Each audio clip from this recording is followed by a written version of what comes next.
Let's suppose ফেসবুকে আপনার একটা পেজ আছে, যেই পেজের মাধ্যমে আপনি বিভিন্ন ধরনের গাইড বুক, বিশেষ করে অ্যাডমিশন গাইড বুক সেল করেন। তো আপনি কোন ধরনের অডিয়েন্সকে টার্গেট করলে এই গাইড বুকটাকে আপনি সেল করতে পারেন সেই জিনিসটা বুঝতেছেন না।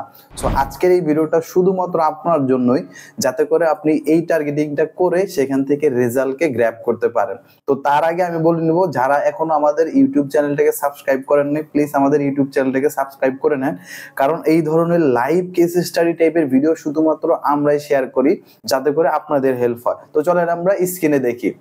সো মাই ডিয়ার ফ্রেন্ডস, আপনারা এখানে দেখতে পাচ্ছেন যে অ্যাচিভার অ্যাডমিশন নামে আমাদের একটি ক্লায়েন্ট আছে। সো উনি গাইড বুক সেল করে, অ্যাডমিশন গাইড বুক। সো উনি আমাদের কাছে আসে এবং আমরা ওনার একটা ক্যাম্পেইন রান করি। দেখেন এইখানে আমাদের 291টা টার্গেটেড মেসেজ আসছে এবং যেখান থেকে আমাদের প্রত্যেকটা মেসেজের জন্য মাত্র 6 সেন্ট। দেখেন এখানে আমাদের দুইটা অ্যাডসেট, প্রত্যেকটাতে কিন্তু 0.06 করে সেন্ট খরচ হয়েছে এবং আমাদের টোটাল $17 একটা ক্যাম্পেইন চলছে। দেখেন এখানে $17 টোটাল স্পেন্ড হয়ে গেছে। সো এইখানে আমাদের দেখেন ইমপ্রেশন হয়েছে 74,000 আর আমাদের রিচ হয়েছে 39,000-এর মতো। অর্থাৎ আমাদের কিছু মানুষের কাছে আমাদের একটা একাধিকবার দেখানো হয়েছে। এবং দেখেন এইখান থেকে আমাদের যে সবচেয়ে মজার বিষয়, যে আমাদের সবচেয়ে বেশি রেজাল্ট আসছে কোনটা থেকে, আমরা যেটা টার্গেট করছি সেটার থেকে, রাইট? এবং যেটার থেকে আমরা জেনারেল রাখছি সেটা থেকে একটু কম আসছে।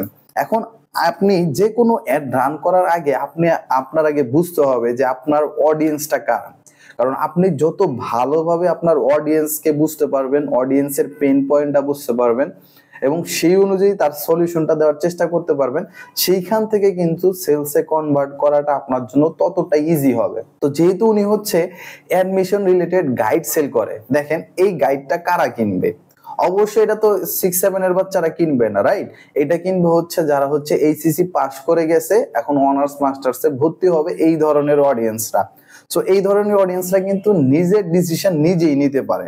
ওকে, সো এটা প্রথম জিনিসটা গেল।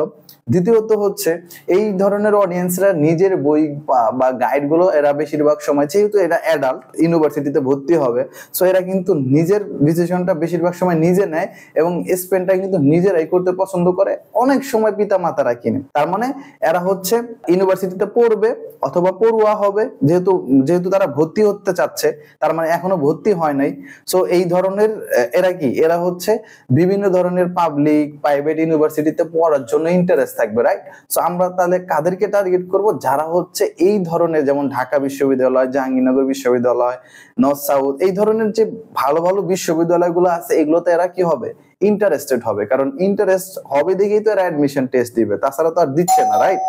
সো এই ধরনের অডিয়েন্স গুলোকে আমরা টার্গেট করব। সো আমরা এখানে কি করলাম, দেখেন আমরা আমাদের অ্যাড সেটে গেলাম, অ্যাড সেটে এডিটে গেলাম, যাওয়ার পর আমাদের এখানে পেজটা দেখতে পাচ্ছেন। যাওয়ার পর দেখেন এখান থেকে আমরা কাদেরকে টার্গেট করছি, যেহেতু এরা স্টুডেন্ট হবে, ইউনিভার্সিটিতে ভর্তি হবে, এদের বয়স তার 30-40 হবে না, রাইট? এরা 17-18, মানে 17-18 থেকে শুরু করে 20-22-24 পর্যন্ত। সো আমরা ওই ক্ষেত্রে আমাদের অডিয়েন্সটাকে কিন্তু 18 থেকে 24 দিয়ে রাখছি। এবং যেহেতু ছেলে এবং মেয়ে দুইজনেই অ্যাডমিশন করবে বা অ্যাডমিশন হবে, সো আমরা এর জন্য 18 থেকে 24 বছর অল জেন্ডার দিয়ে রাখছি। এবং দেখেন যারা এই যে বিভিন্ন ধরনের ইউনিভার্সিটি, দেখেন এখানে যে শেখ মুজিবুর রহমান ইউনিভার্সিটি, তারপর এই যে Bangladesh medical college, BRAC university, daffodil, east West, অর্থাৎ যতগুলো বাংলাদেশের রিনাউন্ড ইউনিভার্সিটিস আছে, সেই ইউনিভার্সিটি গুলো কিন্তু আমরা টার্গেট করছি। দেখেন এইখানে একটু খেয়াল করেন, Bangabandhu Sheikh Mujibur Rahman university, Bangladesh medical university, BRAC university, daffodil, Jahangirnagar, north south, Dhaka university. অর্থাৎ মেইন কথাটা যেহেতু এই স্টুডেন্ট গুলো অ্যাডমিশন নিবে, অর্থাৎ এই ইউনিভার্সিটিতে তো অবশ্যই তাদের ইন্টারেস্ট আছে দেখেই তো তারা এই গাইডটা কিনবে, রাইট? এইখান থেকে কিন্তু আমরা এটা টার্গেট করে দিছি, দেখেন, যার কারণে আমরা আমাদের কিন্তু রেজাল্ট আসছে। এবং শুধুমাত্র এগুলাতে ইন্টারেস্ট থাকলেই হবে না, যাতে করে তারা লাস্ট 7 দিনের মধ্যে কোনো না কোনো ধরনের অ্যাকশন নিছে, অর্থাৎ অ্যাকশন বাটনে ক্লিক করছে। এই ধরনের অডিয়েন্সরা যাতে আমাদেরকে মেসেজ করে। এবং এই টোটাল এই ধরনের অডিয়েন্স আছে কত? এই ধরনের অডিয়েন্স আছে আমাদের 8 মিলিয়ন থেকে 9 মিলিয়নের মতো। সো এটা কিন্তু হিউজ অডিয়েন্স। সো এই অডিয়েন্স গুলাকে আমরা টার্গেট করছি এবং এইখান থেকে কিন্তু একটা আমরা ভালো রেজাল্ট পাইছি, যেমনটা আপনাদেরকে দেখাইলাম। সো আপনারা দেখেন এটা কি ছিল, এটা একটা যেহেতু অ্যাডমিশনের বই ছিল, এই যে আপনাদেরকে আমি এটাও দেখাচ্ছি, দেখেন এই যে সাস্ট বি ইউনিট এ পছন্দের বিশ্ববিদ্যালয়, দেখেন এই যে অ্যাডমিশনের একটা গাইড বই। সো এদেরকে আমরা টার্গেট করি এবং এইখান থেকে ওই অনুযায়ী আমাদের কিন্তু এই অ্যাড কপিটা দেই, যে সার্চে যারা ভর্তি হতে চাচ্ছে বা বিভিন্ন ধরনের বিশ্ববিদ্যালয়ে যারা ভর্তি হতে চাচ্ছে, সো ওই ভর্তির জন্য স্টুডেন্টদেরকে কি পেন পয়েন্ট, কোন কোন পেন পয়েন্ট গুলোকে হিট করলে তারা হচ্ছে এই গাইডটা কিনতে পারে, ওই অনুযায়ী কিন্তু আমরা একটা সুন্দর অ্যাড কপি লিখছি এবং সেটার থেকে কিন্তু আমাদের এই রেজাল্টটা আসছে। এবং আর একটা হচ্ছে আমরা জেনারেল রেখে দিছি, জেনারেল রাখার কারণে ফেসবুক কি করছে, আমরা যেটাকে টার্গেট করছি ওইটার থেকে সে আইডিয়া নিয়ে তারপর হচ্ছে আমাদের এই জেনারেলটাকে পারফর্ম করছে। এবং এইখানেও কিন্তু আমরা দেখেন কোনো ধরনের টার্গেট করি না, জেনারেল যেটা শুধুমাত্র আমাদের এইটা টার্গেট থাকে, আর হচ্ছে জিরো আমাদের এই যে ডিটেল টার্গেটিং কিন্তু জিরো, অর্থাৎ কোনো কিছুই নাই। তারপর হচ্ছে যদি আপনারা প্লেস দেখেন, আমরা এই যে প্লেসমেন্টটাকে যদি এখান থেকে দেখাই, আমরা কিছু কি প্লেসমেন্টটা টার্গেট করছি সেটাও আপনাদেরকে দেখায় দিচ্ছি। দেখেন যেহেতু হচ্ছে আমাদের বেশিরভাগ অডিয়েন্স গুলো থাকে কি ফেসবুক ফিডের মধ্যে, রিলস এর মধ্যে, স্টোরির মধ্যে, সো বাকি জায়গাতে কিন্তু আমাদের একটা দেখাইলে সেখান থেকে কিন্তু আমাদের ভালো রেজাল্ট আসবে না, রাইট? সো এর জন্য আমরা কি করছি, শুধুমাত্র ফেসবুক ফিড, প্রোফাইল ফিড এগুলোতে আমরা টার্গেট করে দিছি, দেখেন আর কিন্তু কোনো কিছুতে দেই নাই, যার কারণে এই যে দেখেন এই যে রিলস এগুলোতে আমরা দিছি। সো প্লেসমেন্টটাকেও কিন্তু আমরা অপটিমাইজ করার চেষ্টা করছি, দ্যাটস ওয়াই আমাদের কিন্তু রেজাল্ট আসছে। এখন মধ্য কথা হচ্ছে আপনি যদি এই ধরনের রেজাল্ট বা এর চেয়ে ভালো রেজাল্ট আনতে যান তাহলে আপনি কি করবেন? আপনি হচ্ছে আপনার বিজনেসটাকে আগে বুঝবেন যে আপনার বিজনেসটা কি, এই বিজনেসের কনজিউমার কারা, অর্থাৎ কারা আপনার ওই বিজনেসের প্রোডাক্ট বা সার্ভিস গুলো ব্যবহার করবে, তাদের পেইন পয়েন্ট গুলো কি, তাদের পেইন পয়েন্ট অনুযায়ী তাদেরকে আপনি ক্রিয়েটিভটা দেখাবেন। সেটা হইতে পারে একটা ভিডিও, সেটা হইতে পারে একটা ইমেজ, এবং সেই অনুযায়ী একটা অ্যাড কপি লিখবেন। এখন সমস্যা হয় কি, আমাদের অ্যালাইনমেন্টটা ঠিক থাকে না, আমরা কি করি সবাইকে একই ধরনের অ্যাড কপি, একই ধরনের ইমেজ বা ভিডিও দেখাই, যার কারণে কিন্তু সেইখান থেকে রেজাল্ট আসে না।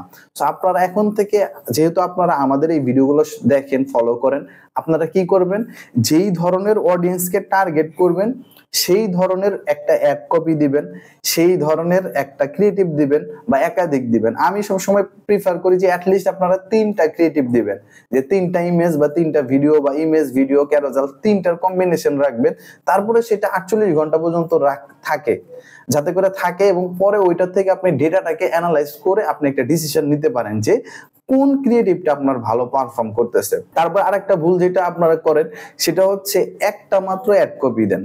সো একটা অ্যাড কপি কখনোই দিবেন না, আপনারা অ্যাটলিস্ট 3টা অ্যাড কপি দিবেন, যাতে করে ফেসবুক হচ্ছে সেটাকে অ্যানালাইজ করে কোনটা ভালো পারফর্ম করে সেটাকে রাখতে পারে এবং আপনাকে বেস্ট থেকে বেস্ট রেজাল্ট এনে দিতে পারে। কিন্তু যেহেতু আপনারা শুধুমাত্র একটা অ্যাড কপি দেন, যার কারণে কিন্তু সে কিন্তু এক্সপেরিমেন্ট করার টাইমই পায় না বা সুযোগই পায় না, যেহেতু একটাই অ্যাড কপি, তার কাছে তো সুযোগ নাই, যেটা দিচ্ছেন সেটাই দেখাইতে হবে, যার কারণে বেশিরভাগ সময় আমাদের ভালো রেজাল্ট আসে না। সো আজকের এই ভিডিওটা থেকে আপনি কি শিখতে পারলেন, যে আপনি যদি একটা কোচিং সেন্টার হন, আপনি যদি অ্যাডমিশন গাইড সেল করেন, আপনার ইন্টারেস্ট গুলো কি হইতে পারে, আপনার ইন্টারেস্ট গুলো হচ্ছে যারা হচ্ছে বিভিন্ন ধরনের পাবলিক প্রাইভেট ইউনিভার্সিটিতে গুলো ইন্টারেস্ট, এবং যারা হচ্ছে এঙ্গেজ শপার, ওরা কিন্তু আপনার টার্গেটেড অডিয়েন্স, এবং ওদের এইজ সেই অনুযায়ী তাদের এইজটা দিবেন, এবং সেই অনুযায়ী তাদেরকে ভিডিও অ্যাডটা বা ইমেজ অ্যাডটা দিবেন, এবং অ্যাটলিস্ট 3টা ক্রিয়েটিভ ইউজ করবেন। তারপরে দেখবেন ম্যাজিকটা হয় যে আপনি দেখবেন যে 48 ঘন্টা বা 72 ঘন্টার মধ্যে কিন্তু আপনি একটা প্রপার ডেটা পেয়ে যাবেন, এবং সেইখান থেকে ডিসিশন নিতে পারবেন যে আপনি কোন ইমেজটাকে রাখবেন, কোন ক্রিয়েটিভটাকে রাখবেন, কোন অডিয়েন্সটাকে রাখবেন। সো এইভাবে করেই কিন্তু একটা উইনিং ক্যাম্পেইন, একটা উইনিং অ্যাড সেট, একটা উইনিং অ্যাড কপি বের করতে হয়। সো আই হোপ যে আজকের এই ভিডিওটা থেকে আপনারা বুঝতে পারছেন। সো যারা এখনো আমাদের চ্যানেলটাকে সাবস্ক্রাইব করেন নাই, প্লিজ প্লিজ প্লিজ আমাদের চ্যানেলটাকে সাবস্ক্রাইব করে দিবেন, কারণ যত দ্রুত আমাদের চ্যানেলটা মনিটাইজ হয়ে যাবে আমাদের মোটিভেশনটা তত বাড়বে, প্রতিদিন আপনাদেরকে হেল্প করতে পারবো। কারণ আমি জানি যেহেতু আমাদের এই ভিডিওগুলো বেশিরভাগ বিগিনার দেখেন বা যারা হচ্ছে বেশি বেশি নিজেরাই অ্যাড রান করেন, তাদের জন্য হেল্পফুল হবে। কারণ সবার পক্ষে কিন্তু ডলারে স্পেন্ড করে, ডলার খরচ করে অ্যাড রান করা বা এক্সপেরিমেন্ট করা কিন্তু সম্ভব হয় না। সো আপনাদের হয়ে আমি কিন্তু এই কাজগুলো করে দিচ্ছি, অর্থাৎ আমরা হচ্ছে ডলারে স্পেন্ড করে আমাদের ক্লায়েন্টের বিভিন্ন জিনিস, ক্লায়েন্টের বিভিন্ন কি বলে কেস স্টাডি আপনাদেরকে শেয়ার করতেছি, যাতে করে আপনাদের হেল্প হয় এবং আপনারা আপনাদের অ্যাড গুলোকে ভালো পারফর্ম করতে পারেন। সো যেহেতু আমি আপনাদেরকে হেল্প করতেছি, তো আপনাদেরও উচিত হবে যে আমাদেরকে হেল্প করা, আমাদের চ্যানেলটাকে সাবস্ক্রাইব করা, আমাদের চ্যানেলটাতে এঙ্গেজমেন্ট করা, যাতে করে আপনাদেরকেও আমরা আরো ভালো ভালো ভিডিও ইন ফিউচার দিতে পারি। সো আশা করি যে আপনারা বুঝতে পারছেন। ভালো লাগলে অবশ্যই আমাদের একটা কমেন্ট করে জানাবেন, আর কি কি ধরনের আপনারা ভিডিও চান সেটাও জানাবেন। আমি চেষ্টা করব যে এই ধরনের ভিডিওগুলো আপনাদেরকে দেওয়ার জন্য। সো ভালো থাকবেন সবাই, দেখা হচ্ছে নেক্সট ভিডিওতে। আজকের এই ভিডিওতে এই পর্যন্তই। আসসালামু আলাইকুম।